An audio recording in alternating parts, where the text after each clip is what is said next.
Nazywam się Magdalena Królikiewicz, jestem kuratorem wystawy Bernardo Bellotto w 300. rocznicę urodzin malarza. Znajdujemy się zresztą na ekspozycji tej wystawy na części poświęconej twórczości Bellotta w Dreźnie. I dzisiaj poprowadzę dla Państwa ostatni z cyklu wykładów towarzyszących tej ekspozycji.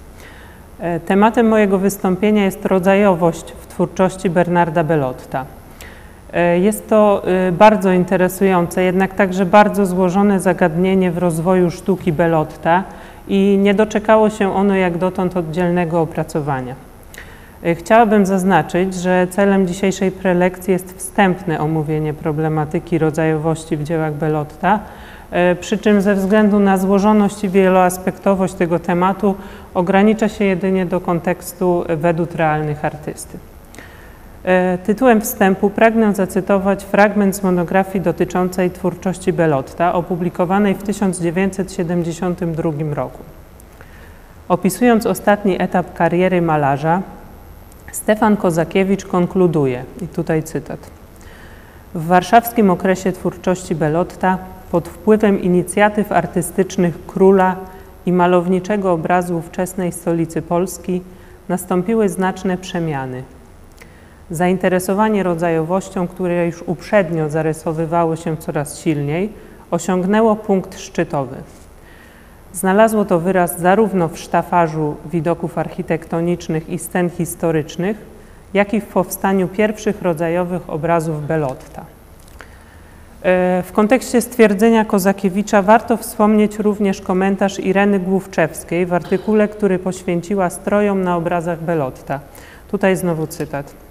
Sztafarz w warszawskich obrazach Bernarda Bellotta Canaletta nie jest konwencjonalnym dopełnieniem architektonicznego widoku, jak to często bywało w malarstwie wedutowym, lecz elementem samodzielnym, równoważnym architekturze. Zarówno pojęcie sztafarzu, jak i rodzajowości są nieodłącznym i istotnym aspektem malarstwa wedutowego, którym Bellotto zajmował się całe swoje życie. Przed przystąpieniem do opisania i pokazania rozwoju tych aspektów twórczości Bellotta chciałabym jednak zacząć od kilku definicji, z uwagi na to, że określenia te występują w terminologii w kontekście różnych kategorii malarskich, to jest weduty, zarówno realnej, jak i fantastycznej, krajobrazu, sceny rodzajowej i historycznej. Mam nadzieję, że definicje pomogą prześledzić ten interesujący, a zarazem fragmentarycznie opracowany fenomen, jakim była właśnie rodzajowość w malarstwie Bellotta. Tutaj chciałabym jeszcze raz zaznaczyć, że podczas prelekcji skupię się na aspekcie rodzajowości w kontekście wedut realnych artysty, pomijając weduty fantastyczne, pejzaże, sceny historyczne i również samodzielne sceny rodzajowe.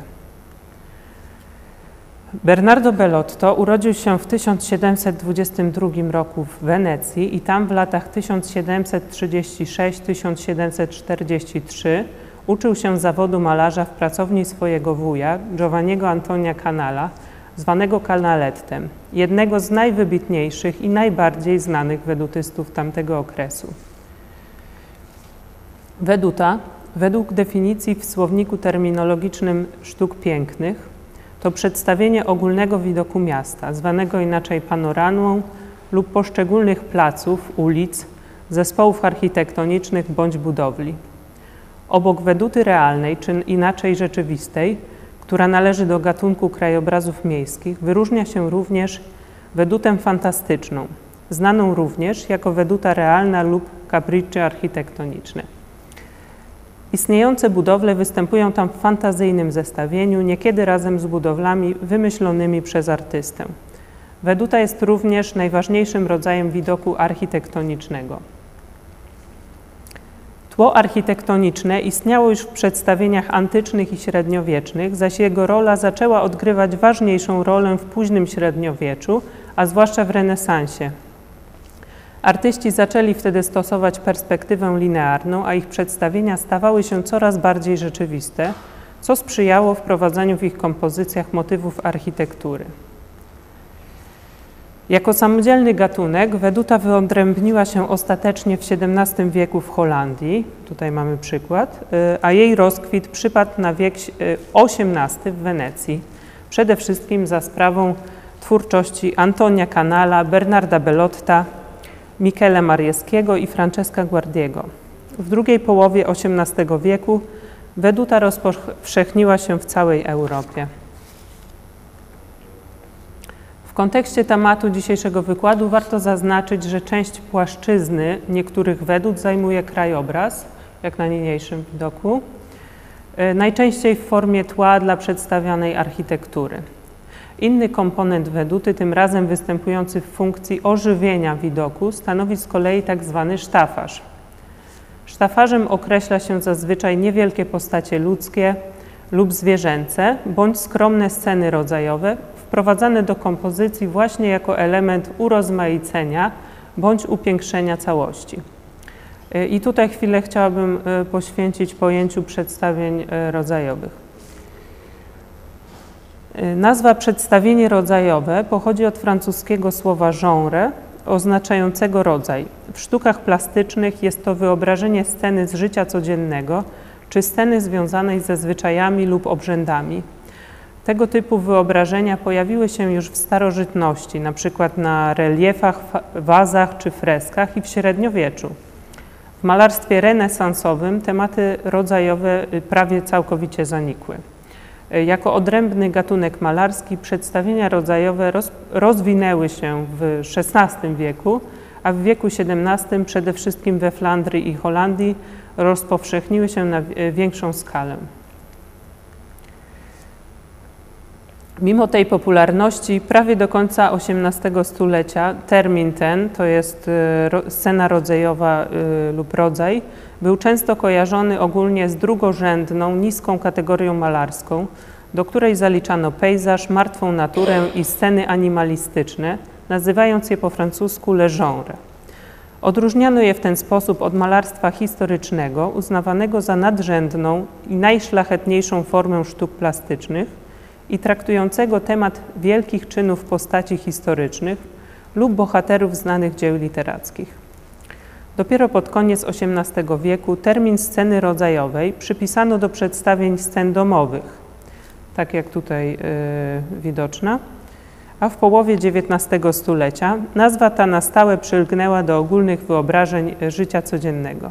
Można stwierdzić, że dopiero wtedy, to znaczy od początku XIX wieku, malarstwo rodzajowe, częściowo wskutek rosnącej popularności i uznania dla jego dokumentacyjnych walorów, zostało uznane, również przez środowiska akademickie, za równe rangą malarstwu historycznemu. Z czasem, w dobie epoki romantyzmu, stało się ono dominującą formą w malarstwie. I wracając do twórczości Bernarda Bellotta, która w znacznej większości jest malarstwem wedutowym, trzeba zauważyć, że zarówno malarstwo historyczne, jak i rodzajowe odegrały istotną rolę w rozwoju weduty. Mianowicie, pierwsze ważne postępy w popularyzacji tej kategorii malarskiej miały miejsce w Wenecji, gdzie pojawiło się zapotrzebowanie na upamiętnienie oficjalnych ceremonii państwowych. Pierwszymi artystami, którzy podejmowali się tych tematów, byli m.in. pochodzący z Holandii, działający głównie w Rzymie i Wenecji, Gaspar van Vittel, znany również jako Van Vitelli, oraz Wenecjanin Luca Callevarais. Składane u nich zamówienia miały charakter kommemoratywny. Ich głównym celem było uwiecznienie konkretnego wydarzenia, przy czym niezwykle ważną rolę odgrywało umiejscowienie go w konkretnej topograficznej scenerii. I tutaj mamy przykład. Jeden z badaczy zajmujący się XVIII-wiecznym malarstwem wedutowym, Peter Kerber, użył w tym kontekście terminu widoków reportażowych, z angielskiego reportorial views. Według Kerbera tego typu obrazy charakteryzuje kilka aspektów, nie zawsze występujących jednocześnie. I są to rola malowidła jako stała wizualna relacja momentu przejściowego, uwzględnienie rozpoznawalnych postaci uczestniczących w zdarzeniu, mecenat głównego bohatera lub organizatora przedstawionej sceny oraz świadome formowanie momentu historycznego. Widoki reportażowe, o których mowa, odegrały ważną rolę w rozwoju Veduty, bo z czasem, kiedy do Wenecji przyjeżdżało coraz więcej zamożnych turystów, topograficzny walor tych widoków zyskiwał na znaczeniu. Nie sposób przy tym nie wspomnieć o malowniczości, atrakcyjności czy dekoracyjności tworzonych przez artystów kompozycji, które bogaci mecenasi chętnie zabierali ze sobą do domu jako wspomnienia odwiedzonych miejsc. W konsekwencji granice pomiędzy topograficzną a narracyjną funkcją tego typu obrazów zacierały się, często na skutek świadomej decyzji artysty lub mecenasa. W tym kontekście trzeba również wspomnieć o roli postaci. W widokach reportażowych dokumentujących określoną sytuację figury ludzkie spełniają dwie odrębne role. Niektóre z nich, i zwykle jest to mała grupa ukazana na pierwszym planie, przedstawiają portrety konkretnych osobistości. Pozostałe, niezidentyfikowane osoby, raczej większość uwiecznionych na obrazie, pełnią funkcję widzów czy świadków upamiętnianego zdarzenia. Z kolei w Vedutach, które wywodziły się z widoków reportażowych, zatraciły zaś swoją narracyjną funkcję na rzecz roli pamiątki z podróży. Namalowane postaci występują w formie sztafarzu, a ich główną rolą jest dodanie kompozycji malowniczości. Omawiając teraz przykłady dzieł Bellotta z kolejnych etapów jego twórczości, chciałabym pokazać Państwu, jak sztafarz rozwijał się z czasem w Vedutach artysty, przemieniając się w rozbudowane sceny rodzajowe, które nadawały jego widokom nowego znaczenia. Pierwsze Veduty Bellotta, które namalował w Wenecji, powstały w pracowni jego wuja, kiedy jeszcze się u niego kształcił, i wiele z nich jest dokładnym powtórzeniem kompozycji mistrza. Już wtedy można zaobserwować na niektórych elementach, że młody artysta poszukiwał własnego stylu. Widać to m.in. w kontekście sztafarzu. Bellotto maluje postacie inaczej niż Canal. Sylwetki ludzkie u Bellotta są wydłużone, smuklejsze, a ich twarze charakteryzują wyraziste, obwiedzione czarną kreską oczy. Również jeśli chodzi o organizację sztafarzu, porównując kompozycję młodego adepta z mistrzem, można zauważyć, że Bellotto poświęcał więcej uwagi porządkowi ich przedstawienia. Ustawiał swoje postacie przeważnie w grupach, w tym wypadku równomiernie rozprzestrzenionych po placu przy kościele Santa Maria Formosa w Wenecji. Jedną z charakterystycznych grup powtarzających się na Vedutach Bellotta aż do lat 60., kiedy przebywał w Dreźnie, jest para postaci, zazwyczaj odwrócona tyłem do widza, z których jedna wskazuje laską na jakiś budynek, zazwyczaj najważniejszy w danej kompozycji.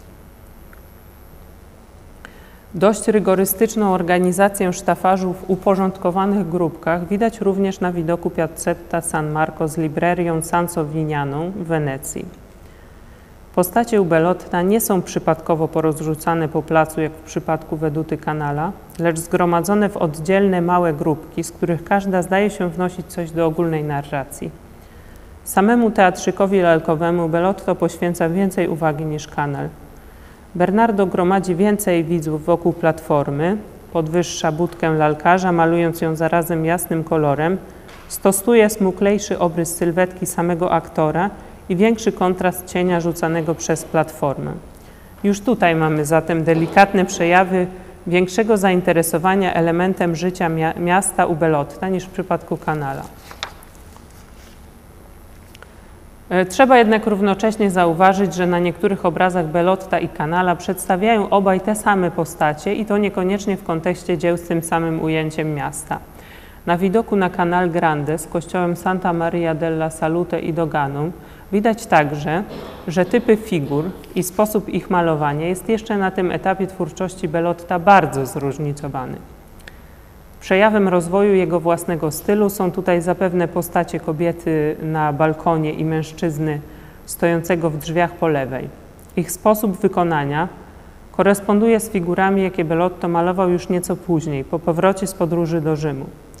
Z kolei postać mężczyzny z brzuszkiem w łodzi po prawej stronie, a także mężczyzny w łodzi obok oraz gondoliera w gondoli na pierwszym planie Mają ten sam typ twarzy, ciała i kolor ubrań, jak ludzie na obrazie Canala z przedstawieniem Canal Grande z San Simeone Piccolo.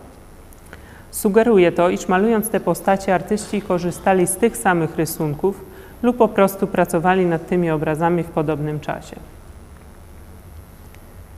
Innym przykładem wzorowania się Bellotta na Canalu w kontekście sztafarzu jest widok weneckiej piazzetty w stronę San Marco. Na tym obrazie na pierwszym planie widzimy postać odwróconego tyłem do widza mężczyzny w jasnym, popielatym płaszczu i trójgraniastym kapeluszu, pogrążonego w rozmowie z grupą ludzi. Pomijając zmianę ułożenia lewej ręki i koloru pończoch, ta postać jest dokładnym powtórzeniem stojącego tym razem samotnie mężczyzny z obrazu Canala przedstawiającego weneckie molo w stronę zachodnią. Co ciekawe, dwie bardzo podobne postacie Bellotto powtarza niecałe 10 lat później w Dreźnie, na widoku Nowego Rynku od strony Moritzstrasse. Na pierwszym planie Bellotto umieszcza tam dwóch mężczyzn w trójgraniastych kapeluszach, w płaszczach o tym samym kroju i o jednego również kolorze, spod których wystają fragmenty czerwonego ubrania, tak samo jak w przypadku figur weneckich. Obaj mężczyźni mają również w dłoniach charakterystyczne laski. Raczej na pewno Bellotto, pracując już w Dreźnie, posługiwał się w dalszym ciągu własnymi rysunkami sporządzonymi podczas pobytu w Wenecji. W kontekście sztafarzu, w twórczości weneckiej Bellotta trzeba zauważyć, iż w przeważającym stopniu przedstawia ona spacerowiczów, osoby stojące lub siedzące i pogrążone w rozmowach ze sobą lub ludzi przemieszczających się łodziami bądź gondolami. Od czasu do czasu jest to większy tłum zebrany na przykład wokół ulicznego przedstawienia.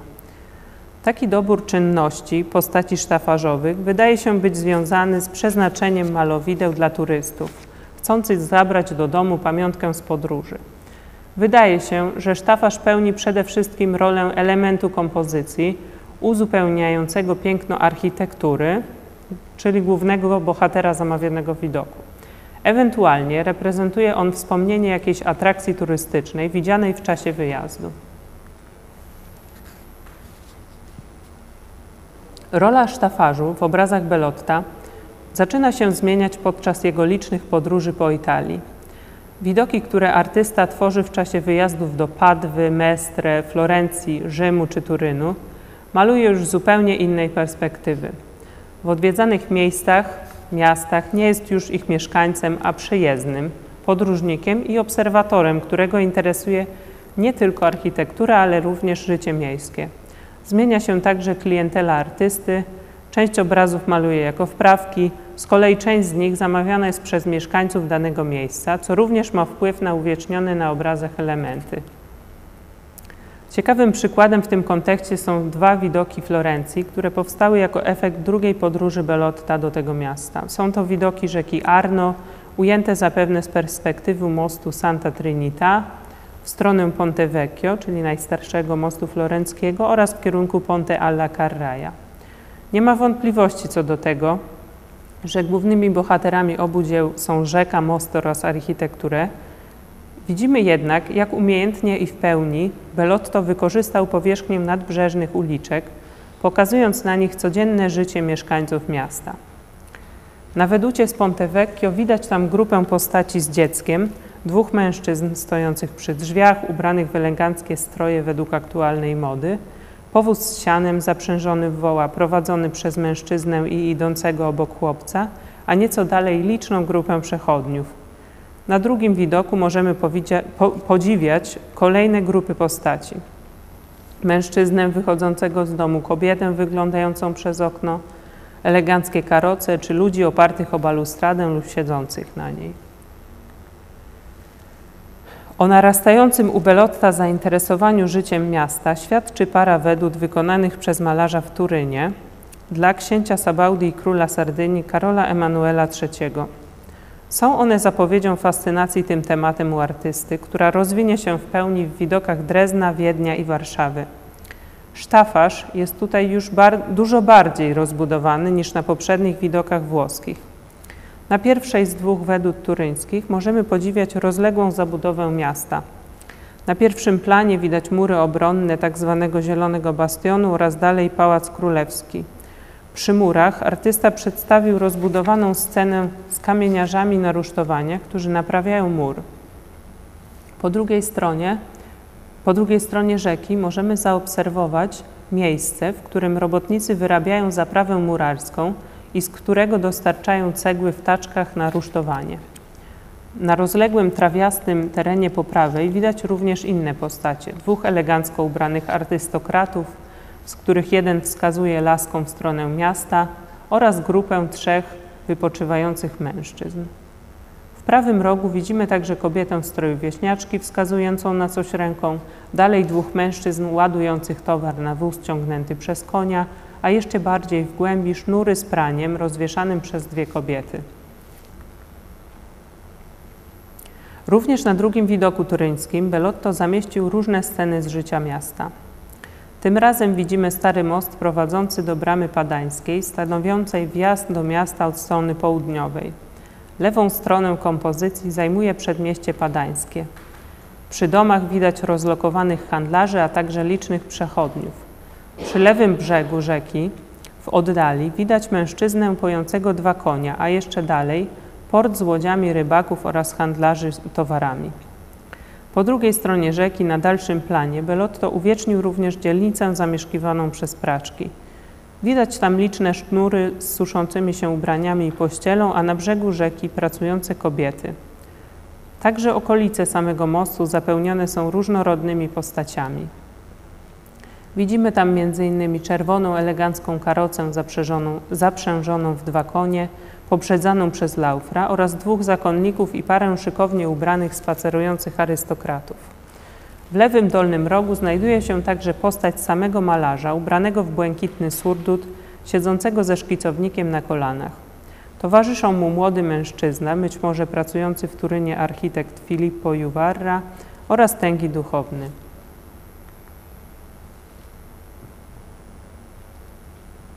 Zainteresowanie scenami rodzajowymi i życiem mieszkańców miasta zarysowuje się u Bellotta coraz silniej po przyjeździe artysty do Drezna.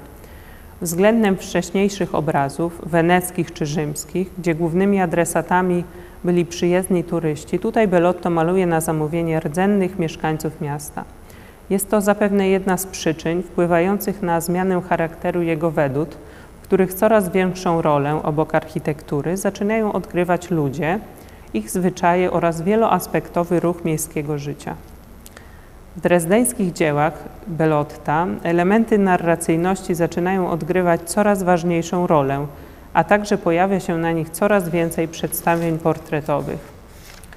Już na swoim pierwszym widoku namalowanym dla króla Augusta III na pierwszym planie Bellotto przedstawia rozbudowaną wielopostaciową scenę.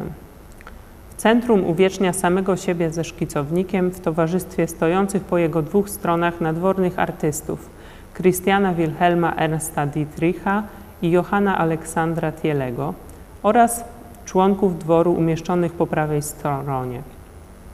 Od lewej są to królewski lekarz przyboczny Filippo di Violante, śpiewający sopranem kastrat Niccolo Pozzi, pajuk ubrany w kaftan i turban oraz nieco dalej nadworny trefniś Józef Froliś. W niedalekim sąsiedztwie tej grupy Bellotto namalował również m.in. wartownika na straży, kobietę rozwieszającą pranie, 2 mężczyzn przy wozie zaprzężonym w 2 konie, a także odwróconą tyłem kobietę z dzieckiem.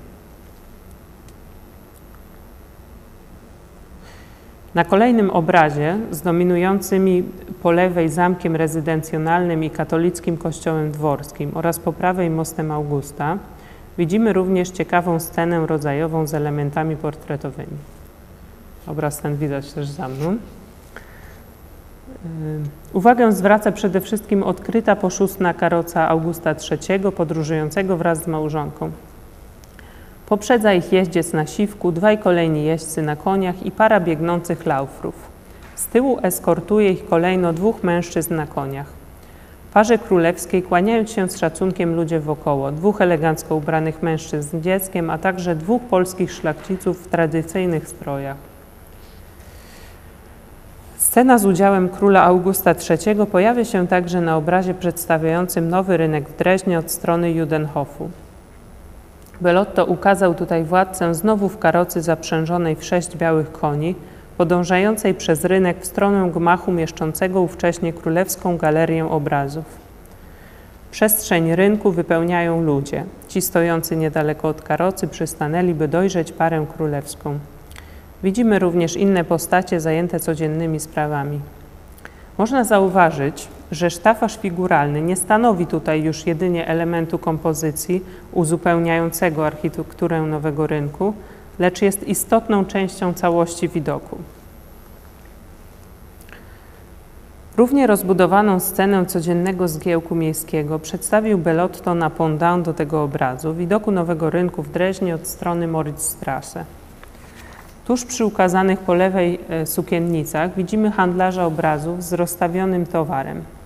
Przed nimi na podwyższeniu przy muzycznym akompaniamencie występuje mężczyzna, który zgromadził wokół siebie grono słuchaczy. W pobliżu studni po prawej widać handlujące wyrobami garncarskimi kobiety, a centralnie przekupki z wystawionymi na sprzedaż warzywami. Przed kościołem Maryi Panny rozciąga się budynek z arkadami w dolnej kondygnacji, to tak zwany oddwach staromiejski, będący siedzibą Straży Miejskiej. Przed nim artysta ukazał nie tylko postacie żołnierzy, ale także miejsca wymierzania kar, w tym pręgierz w kształcie osła, pręgierz w formie słupa hańby oraz szubienicę. Ciekawym, ledwie zauważalnym szczegółem weduty są także znajdujące się na dachu kościoła Maryi Panny robotnicy, najprawdopodobniej zajęci naprawą czy wzmocnieniem kopuły. Peter Kerber, wspomniany wcześniej badacz, zwraca uwagę na pewien fenomen widoczny na wedutach drezdeńskich Bellotta i rozwijający się silnie na tym etapie twórczości artysty. Badacz zauważa, że Bellotto, będąc wtedy u szczytu swojej kariery, stosuje inną formę portretu miasta niż dotychczas. Obok przedstawień architektury, która absolutnie nie traci na jakości, mieszkańcy miasta i ich zajęcia zaczynają pełnić coraz ważniejszą rolę. Według badacza Bellotto miał już w tym czasie na tyle ugruntowaną pozycję, iż mógł sobie pozwolić na nawiązanie nowego stosunku do rzeczywistości, ukazując zarówno mocne, jak i słabsze jej strony. Powstaje tutaj pewna subiektywna wizja życia miasta, widziana uwrażliwionymi oczami imigranta, a zarazem niezwykle wnikliwego obserwatora. Jak twierdzi Kerber, celem Bellotta nie było dokładne zarejestrowanie wszystkich mieszkańców i ich zajęć, lecz umożliwienie widzowi doświadczenia tożsamości środowiskowej danej przestrzeni miejskiej. Na drezdeńskich wedutach widzimy coraz więcej elementów życia miejskiego, konkretnie i ściśle związanych z danym miejscem. Przykładem, na którym szczególnie się to uwidacznia, jest weduta ukazująca dawny kościół Świętego Krzyża w Dreźnie. Pomimo że pojawiają się tutaj jeszcze nawiązania do włoskiego okresu twórczości artysty, takie jak para postaci, z których jedna wskazuje laską stronę budowli, Bellotto skupia się głównie na akcentach lokalnych. Wygląd pięknej gotycko-renesansowej fasady kościoła idealnie uzupełnia grupa wiernych wychodzących właśnie ze świątyni po nabożeństwie. Ciekawym elementem potwierdzającym wnikliwą obserwację Bellotta oraz jego chęć przedstawienia autentycznego życia miejskiego jest tutaj także para trębaczy uwieczniona przy balustradzie w lewym przednim narożniku dwukondygnacyjnej dzwonnicy. Ich trąby rozbrzmiewały z tamtego miejsca 2 razy dziennie. Również na pendant do tego dzieła, to jest widoku kościoła Maryi Panny, Bellotto udokumentował lokalną formę ekspresji muzycznej. Po prawej stronie na pierwszym planie widzimy grupę ubranych w czarne płaszcze i trójgraniaste kapelusze, śpiewających chłopców i młodzieńców, trzymających w rękach nuty. Dyryguje im mężczyzna z batutą w ręku. Jest to ewangelicki młodzieżowy chór zwany Currende, który składał się z uczniów uczęszczających do szkoły łacińskiej. Śpiewali oni na placach i ulicach miasta, zbierając w ten sposób fundusze na różne cele, szczególnie w okresie wielkanocnym. Sceny rodzajowe ukazujące codzienne życie mieszkańców miasta są również niezwykle ważne w wedutach, które Bellotto stworzył podczas swojego krótkiego pobytu w Wiedniu. Namalował tam serię widoków centrum miasta oraz rezydencji podmiejskich na zamówienie cesarzowej Marii Teresy. Jak zauważa Stefan Kozakiewicz w w stosunku do tego etapu twórczości Belotta, w pracach wiedeńskich coraz bardziej uwidacznia się zainteresowanie artysty rodzajowością i narracyjnością w ujęciu Veduty. Jak twierdzi badacz, zmysł narracyjny malarza sprawia, że obraz miasta staje się równocześnie i obrazem jego życia. Pierwszoplanowe postaci sztafarzu są coraz większe i jest ich coraz więcej oraz mają nierzadko charakter portretowy. I widać to m.in. w widokach poświęconych najważniejszym placom wiedeńskim. Ciekawymi przykładami są dwa obrazy przedstawiające plac Freyjung. Na ujęciu od strony południowo-wschodniej, czyli na tym, które Państwo widzą, ponad 1/3 płótna zajmuje przestrzeń placu, gęsto wypełnionego postaciami ludzkimi podczas codziennych czynności. Głównym wydarzeniem na pierwszym planie jest ożywienie związane z odbywającym się na placu targiem. Widzimy tutaj liczne stoiska, kramy sprzedających i kupujących. Możemy również wychwycić różnego rodzaju towary, zarówno spożywcze, jak i do użytku kuchennego czy domowego. Równie interesująca, choć odmienna w charakterze, jest scena przedstawiona na widoku Freyjungu od strony północno-zachodniej. Wśród budynków dominuje monumentalna fasada Schottenkirche, czyli kościoła szkockiego lub inaczej kościoła Szkotów. Także na tej Veducie sztafarz rozproszony jest po całej powierzchni placu. Szczególną uwagę zwraca wychodząca z kościoła Szkotów tłumna procesja, najprawdopodobniej związana z uroczystością Bożego Ciała, przypadającą zawsze w czwartek po oktawie zesłania Ducha Świętego. Orszak prowadzi chór mężczyzn niosących zapalone świece. Dalej widać ministrantów i kapłana trzymającego najprawdopodobniej monstrancję, któremu asystują mężczyźni w komrzach niosący nad nim baldachim, przepraszam. Za nimi wychodzi z kościoła tłum świeckich wiernych. Również postacie znajdujące się w pobliżu procesji lub nawet nieco dalej zaangażowane są w wydarzenie. Wielu z nich klęka lub skłania głowy w kierunku kapłana z monstrancją. Przedstawienie to po raz kolejny potwierdza zainteresowanie Belotta lokalnymi zwyczajami i życiem mieszkańców miasta. Po krótkim pobycie w Monachium Belotto wraca do Drezna, gdzie spędza jeszcze kilka lat. Jego sytuacja zmienia się diametralnie wskutek zniszczeń wojny siedmioletniej, a także śmierci jego dwóch najważniejszych mecenasów, króla Augusta III i pierwszego ministra Heinricha von Brühla. Artysta zatrudnia się jako nauczyciel perspektywy na Akademii Sztuk Pięknych. W tym okresie nie tworzy wielu wedut realnych. Warte wspomnienia w kontekście rodzajowości jest na pewno powstałe wtedy przedstawienie ruin dawnego kościoła Świętego Krzyża. Belotto ukazuje tutaj pozostałości wieży świątyni zniszczonej na skutek bombardowania pruskiego w 1760 roku. Co ciekawe, artysta dokumentuje nie tylko stan zachowania budynków, lecz także scenę z życia codziennego w czasach powojennych.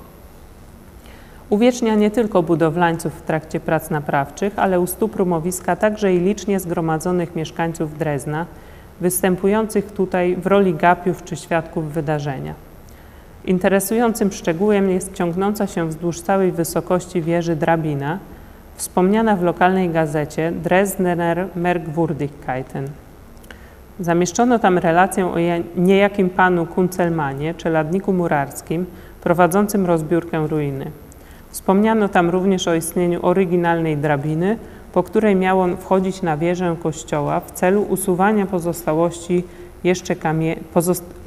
pozostałych jeszcze kamieni jeden po drugim. W 1767 roku Belotto opuszcza Drezno. Postanawia postarać się o stanowisko na dworze w Petersburgu i po drodze zatrzymuje się w Warszawie, mając nadzieję uzyskać tam listy polecające od króla Stanisława Augusta do Katarzyny II, które zamierzał zdobyć z pomocą Marcella Bacciarellego. Krótki przystanek w podróży okazuje się jednak nowym stałym miejscem pracy, którą na swoim dworze proponuje Belottowi ostatni król Polski. W kolejnym roku artysta otrzymuje oficjalne stanowisko nadwornego malarza i sprowadza do Warszawy swoją rodzinę. 13 lat działalności Belotta w stolicy Polski można podzielić na dwie fazy. W pierwszej, czyli w latach 1767-1770, Pracuje on intensywnie nad dekoracjami Pałacu Ujazdowskiego, tworzy cykl widoków Rzymu oraz rozpoczyna serię widoków Warszawy. W drugiej fazie, to jest w latach 1770–1780, maluje z kolei większość widoków Warszawy i Wilanowa, a także swoje pierwsze obrazy historyczne i sceny rodzajowe. Okres warszawski w twórczości Belotta pod kątem tematyki należy uznać za najbardziej różnorodny w całej jego karierze. Jak wspomniano na początku, dorobek malarza z tego okresu określany jest przez badaczy również jako punkt kulminacyjny w kontekście wzmożonego zainteresowania rodzajowością. Pierwszym obrazem z serii widoków Warszawy jest przedstawienie krakowskiego przedmieścia od strony kolumny Zygmunta.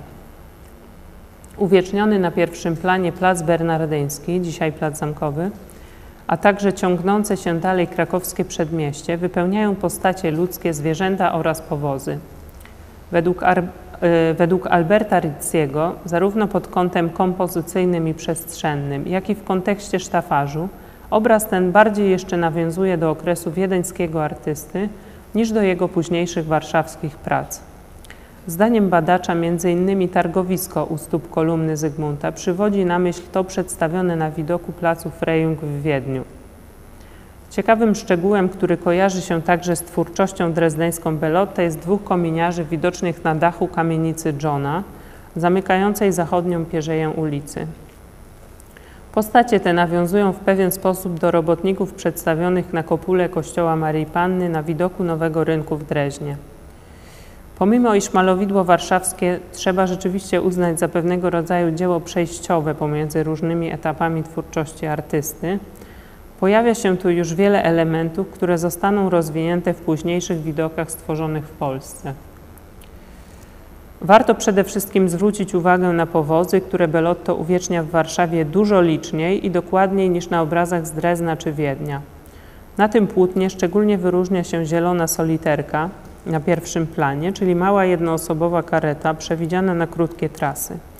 Uwagę zwraca także czerwona berlina, czyli luksusowa kryta kareta z podwójnymi siedzeniami naprzeciwko siebie. Poza karetami widzimy wiele ciekawych indywidualnych postaci. 3 ułanów, huzara na koniu, hajduka ukazanego w Berlinie, lokajów, laufrów, przedstawicieli szlachty, mieszczan, ulicznych sprzedawców, chłopów, zakonników i Żydów. W kontekście scen rodzajowych na warszawskich wedutach Belotta należy wspomnieć badania Magdaleny Bialic, która bardzo dokładnie przeanalizowała je pod kątem ukazanej tam przez artystę mody na stroje angielskie, panującej ówcześnie wśród polskich elit. Jak zauważyła badaczka, dzieła Belotta w swojej roli portretów miasta ukazują jego mieszkańców podczas takich codziennych czynności i zajęć, do których ubiory angielskie były bardziej wygodne.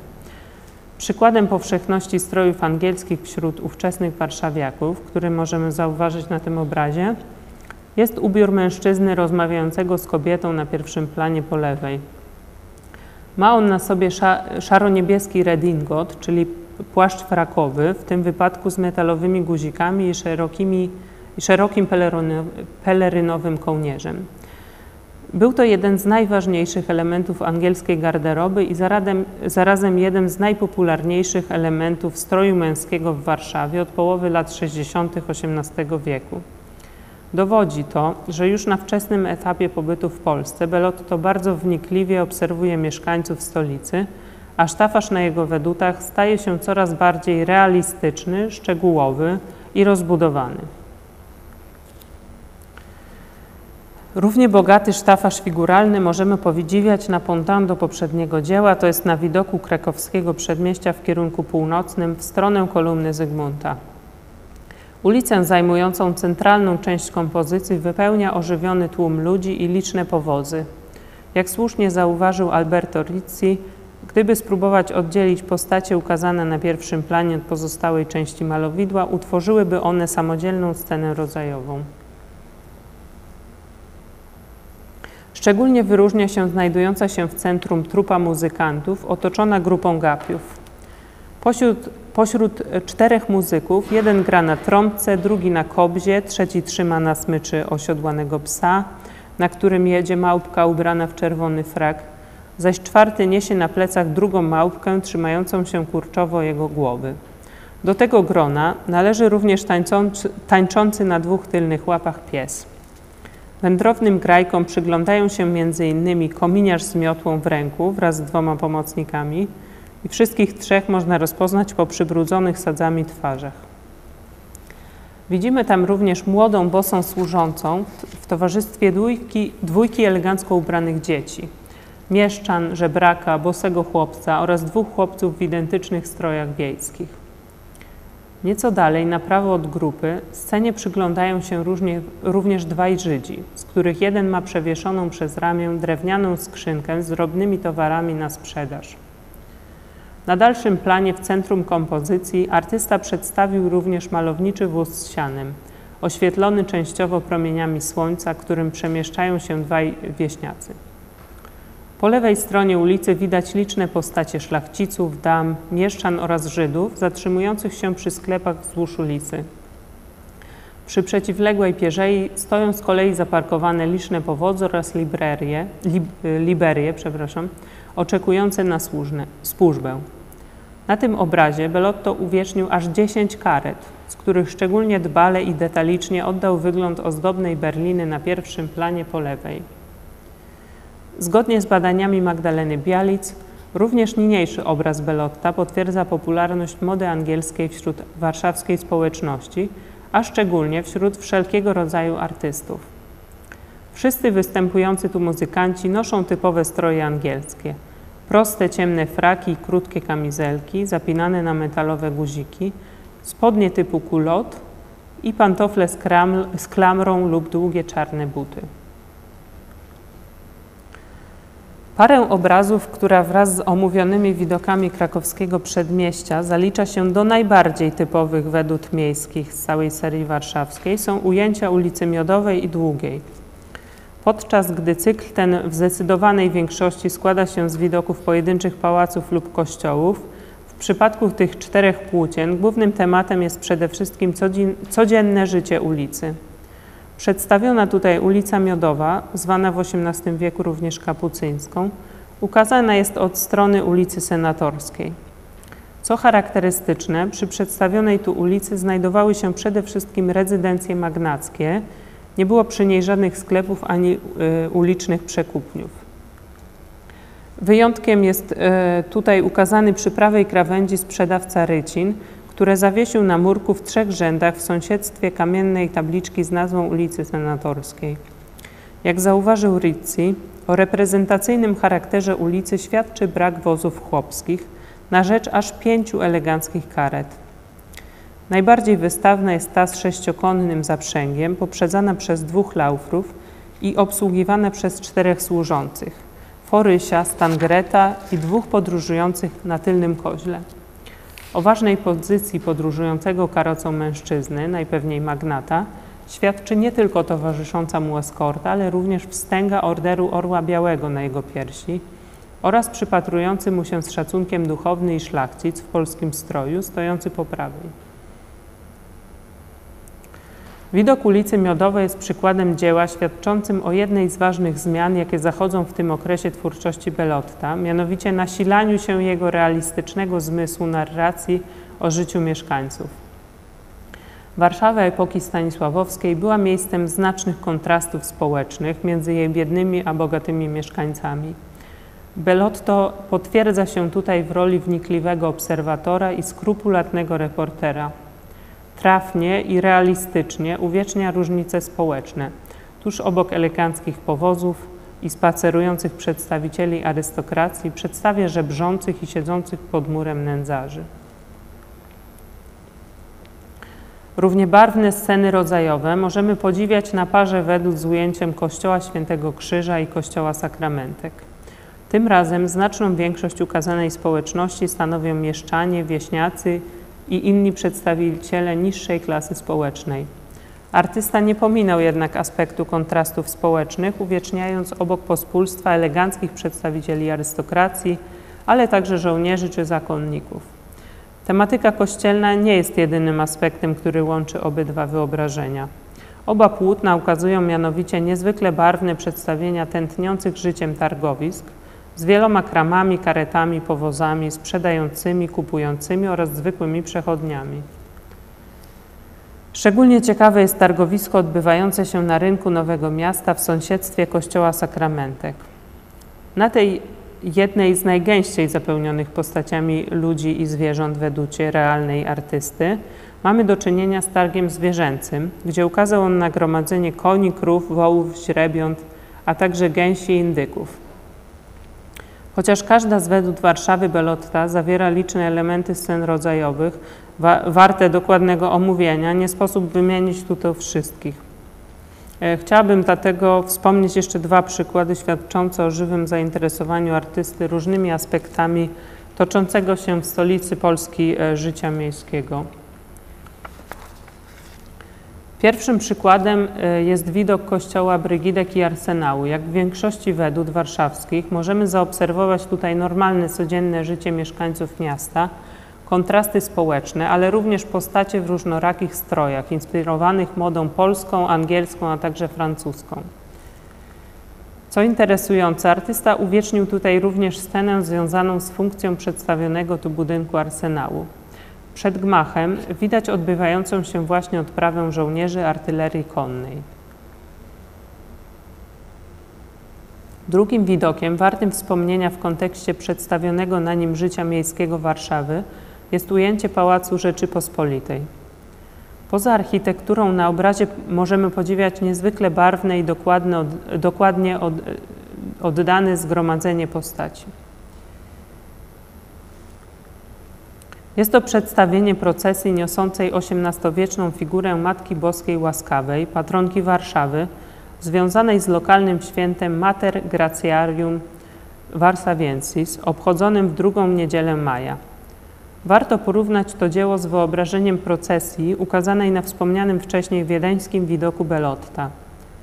W warszawskim obrazie artysta zastosował dużo większą precyzję, przede wszystkim w oddaniu wyglądu niesionej figury, dzięki czemu można ją bez trudu zidentyfikować. Także szczegółowe przedstawienie strojów i czynności uczestniczących w wydarzeniu postaci potwierdza fakt, iż w tym wypadku zależało mu na ukazaniu konkretnej lokalnej tradycji.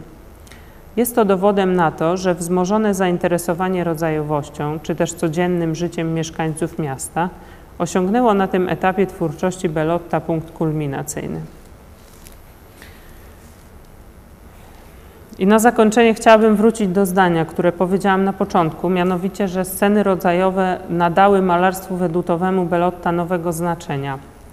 Trzeba przyznać, że dokładność i skrupulatność, z jaką malarz odtwarzał życie miejskie, szczególnie na ostatnim etapie jego kariery, sprawiała, że stał się dokumentalistą epoki, oddając nie tylko faktyczny stan architektury miasta, ale również atmosferę żyjących tam mieszkańców. Rodzajowość, którą rozbudowywał na tak dużą skalę swojej twórczości warszawskiej, pomogła mu przekazać widzom tożsamość środowiskową, o której w swoich badaniach wspomina Kerber. Jest to zapewne forma innowacyjności w kategorii weduty. Warto tutaj jednak wrócić do jej korzeni, mianowicie kontekstu widoków reportażowych. Możemy stwierdzić, że aspekt rodzajowości pomógł malarzowi przywrócić reporterski charakter swoim wedutom, które w momencie, kiedy Belotto rozpoczynał swoją karierę, miały raczej charakter wyidealizowanych pamiątek, przypominających głównie o malowniczych walorach odwiedzonego miejsca. Natomiast na dziełach Belotta z ostatnich lat jego działalności codzienność z życia XVIII-wiecznych miast i przede wszystkim ich mieszkańców ukazana jest tak autentycznie, iż trzeba je uznać za prawdziwe dokumenty epoki. I na koniec chciałabym zacytować zdanie z artykułu Antonia Morassiego, który już w 1955 roku bardzo trafnie określił charakter warszawskiej twórczości artysty. I tutaj cytat. Belotto zmienił sposób malowania widoków, wprowadzając całkiem nowy sposób widzenia. Nie są to już widoki architektoniczne z postaciami ludzi, lecz raczej widoki życia miasta na tle architektury. Przestają być jedynie panoramą, a stają się po prostu fragmentem życia I dodać trzeba, że fragmentem, który można zaliczyć do najbardziej urzekających, jakie stworzyło malarstwo tego czasu. Koniec cytatu. Dziękuję za uwagę.